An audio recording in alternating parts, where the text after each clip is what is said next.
What you're about to see is a matter of human record. Explain it, we cannot. Disprove it, we cannot.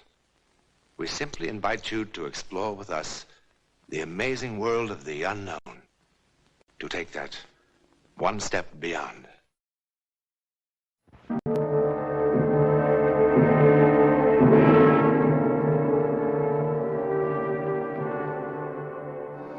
Dunkirk, France, June 4th, 1940. The last pitiful remnants of the British Expeditionary Force rescued only by heroic action. France crumbling. Belgium, the Netherlands, Denmark, Norway, overrun. Germany everywhere victorious. And England, her army shattered, her arms and material captured, stood alone, virtually defenseless under the merciless attack of the mighty Luftwaffe, and awaited the coming invasion. And now it has come to us to stand alone in the breach and face the worst that the tyrant's might and enmity can do. Should the invader come to Britain, we shall defend every village, every town, and every city. Winston Churchill, Britain's most potent wartime weapon. In that dark time after Dunkirk, he rallied his people from despair and defeat.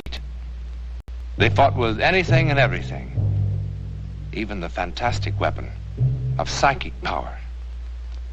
Inside this command post of Britain's Home Guard on the North Coast in 1940 was a mild and most unmilitary fellow who took that incredible one step beyond. But see for yourself. So bear ourselves that if the British Empire and its Commonwealth last for 1,000 years, men will still say, this was their finest hour. About time somebody give them ruddy Nazis what for. Churchill's a real old British bulldog himself. No doubt of it. He's the leader we've been needing right along. I'll tell you what... All right, you men. Now, finish up with mess. You have to post guard before dark.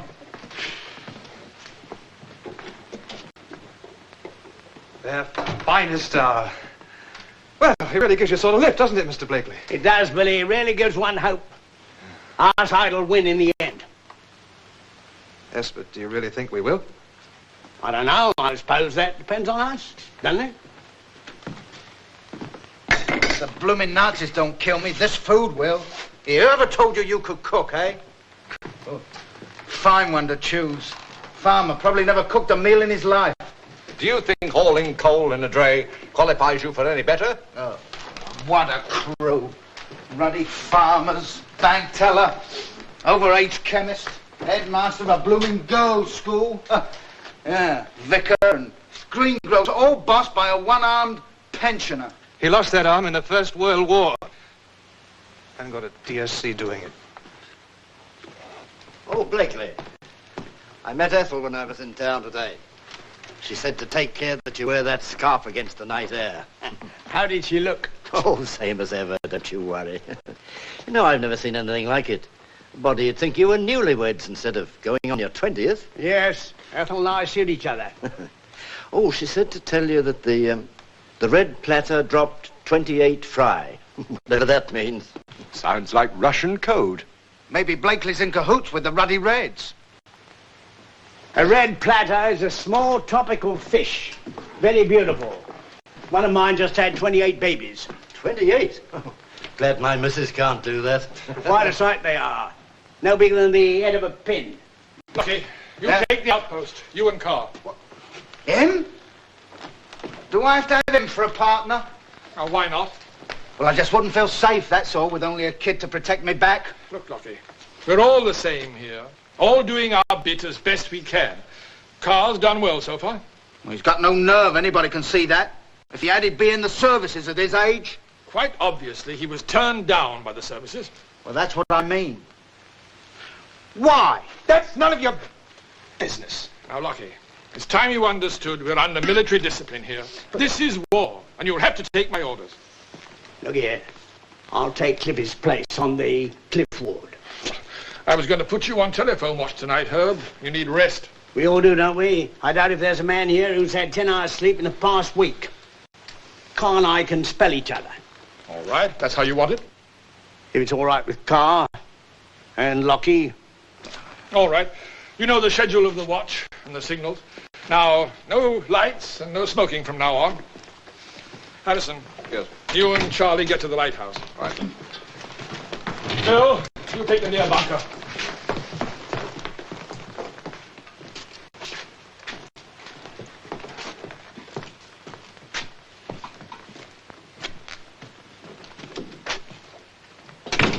It's going to be a dark night.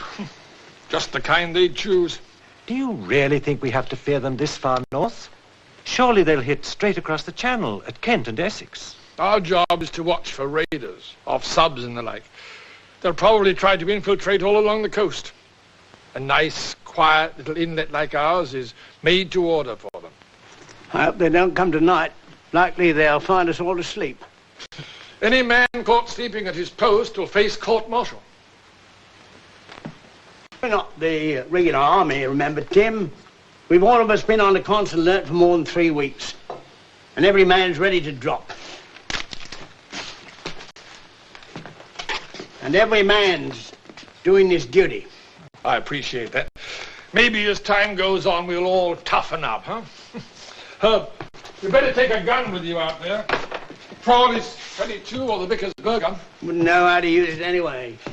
We're only there to sound a warning. They must have a weapon of some kind.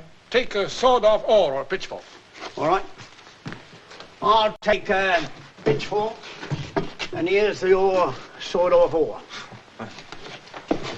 Herbert, would you like me to pray with you? Thanks, no, Vicar. Makes me uncomfortable asking favours of heaven. Besides, it's not us I fear for, it's them back in town. My wife, Ethel. Your wife and all the others. But they'd have to land here first. I mean the bombers. Why would they bomb our little town? It has nothing of military importance. What reason? Reason enough for the Nazis. Remember Rotterdam? Just to show they can do it. Just to put the fear of God in us. Don't think of it. It won't happen here. They'll be all right. Very well, Vicar. If you want to pray, pray for them.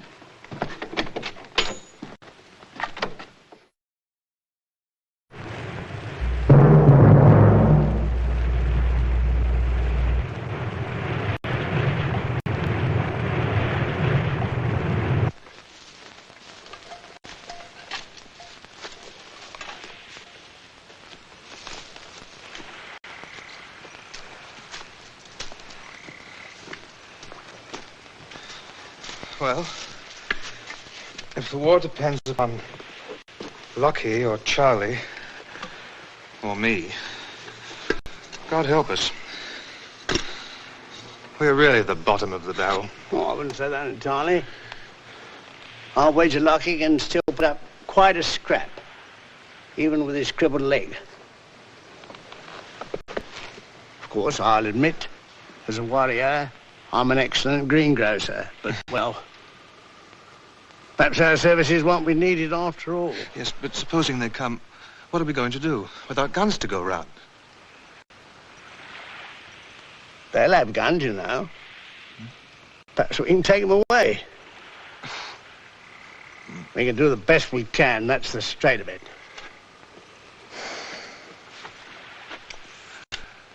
Mr. Blakely, Lockie was right, you know. I am a coward.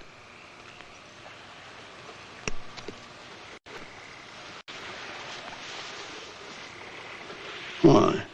Because you're frightened? Yes. But everybody is, even Lockie. Are you? Certainly. Now curl up and catch a nap. Yes, but aren't you tired? I don't go to sleep now or I shan't wake up till morning. So, I'll take the first watch while you catch 40 winks and then you can have the second. Now don't worry, I shall wake you.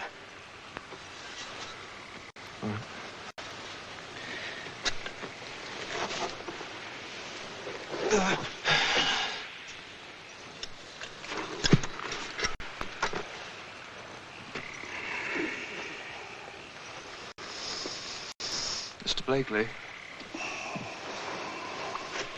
The reason why I couldn't join the service, I've got bad lungs. Go to sleep.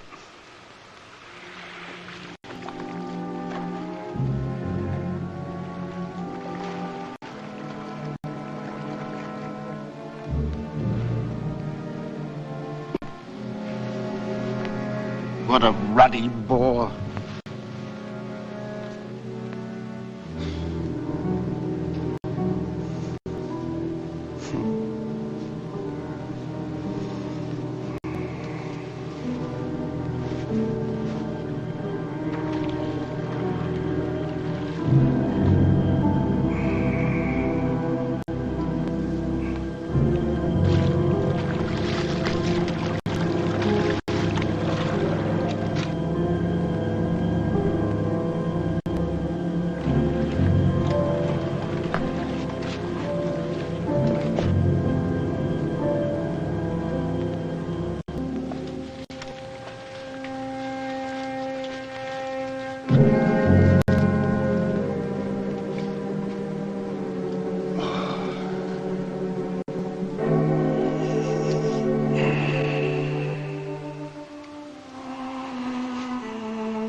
Happy birthday. Oh! Oh, no, Herbert. Ah.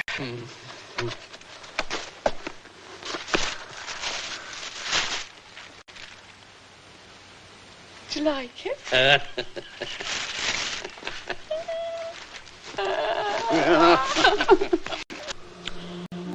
Ethel.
Ethel.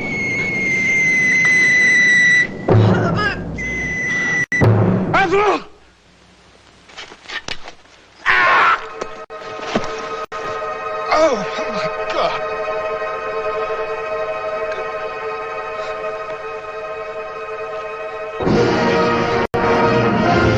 He's not alone there yet. You've got to signal the alarm.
dead!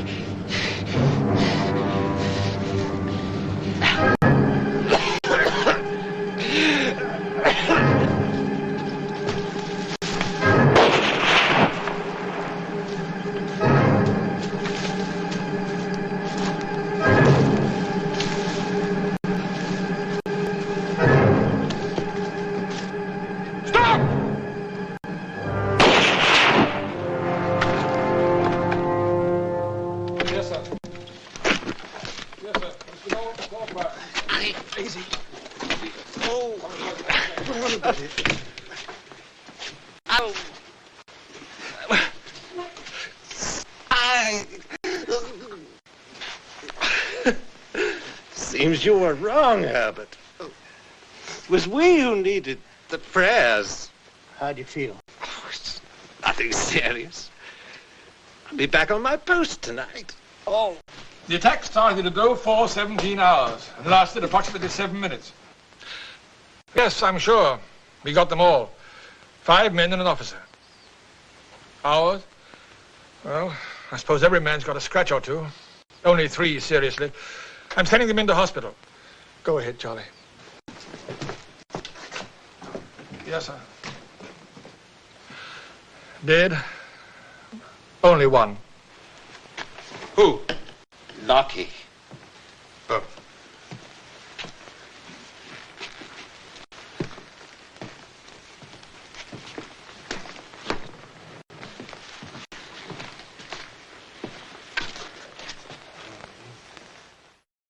What is it, Herb? It was my fault, Tim. Yours? Why? I was late giving the alarm. I was asleep. If that were true, you'd be dead. We got the alarm all right, and from you. I woke up just at the last moment. And you know what woke me? A dream. A dream? A dream that saved my life. Saved all our lives, probably. Tim, they bombed the town. In your dream? Yeah. I saw Ethel sleeping, and the eye bombers overhead. Didn't you hear them? No. Besides, why would they bomb us here? They must have passed over on their way to London. Are you sure? You didn't hear bombs falling in town over there. How could we with all the noise here? I've got to go see. Maybe you think I'm balmy, but you've got to give me time off today to go in. You see, I saw Ethel and my house and the bomb falling. Herb, it was only a dream. I got to know. All right.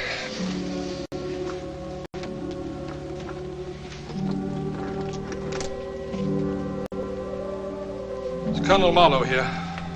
Can you tell me, did they bomb you in there just now? I see. Thank you.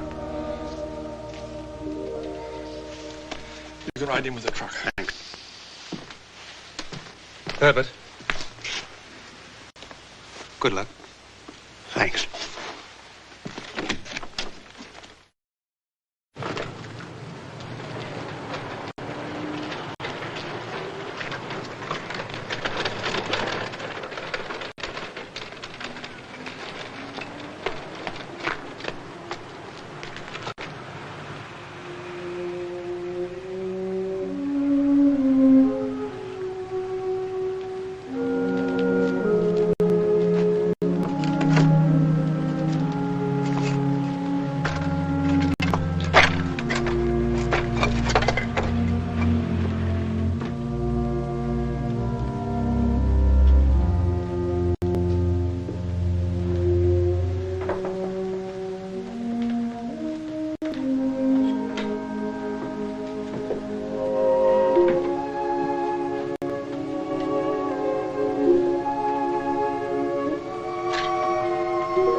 Officially, she's still listed as missing.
What about Ethel, Herb? Rotten luck. What do you want to do? Let's go back. It's my place, isn't it?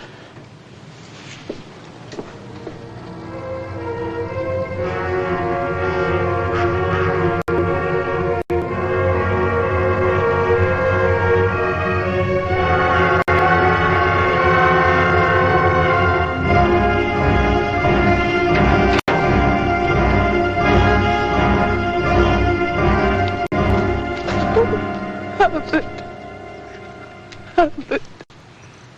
Oh, I was so worried. I know it's against regulations, but I just had to come. I thought you were dead. I was dead. I dreamed some Nazis landed here and were going to attack you, and no one saw them coming. I screamed. It was so terrible, it saved my life. I woke up just as the planes were overhead, and I had just enough time to grab some clothes and run into the basement. I had a dream too. What in the world are you doing with my shoe? Want to hear my dream, Ethel? I tried so hard to call you. I tried so hard to warn you. I wanted so badly for you to hear me. I think perhaps I did, Ethel. I think perhaps I did. A recorded case of the double dream. When a man and his wife met for a life-saving moment in the world outside the five senses. Sometimes people in love have been known to speak beyond time and space. To whom it happened, we know. Where it happened, we know. How or why it happened. In a moment, something about our next meeting in the unknown world. Now, as to next week. Ballet slippers for a very young ballerina. A lovely child who one afternoon long ago danced into the world of the unknown and in one shattering moment had a terrifying look into the future. Would she, or could she, years later once more, dance one step beyond?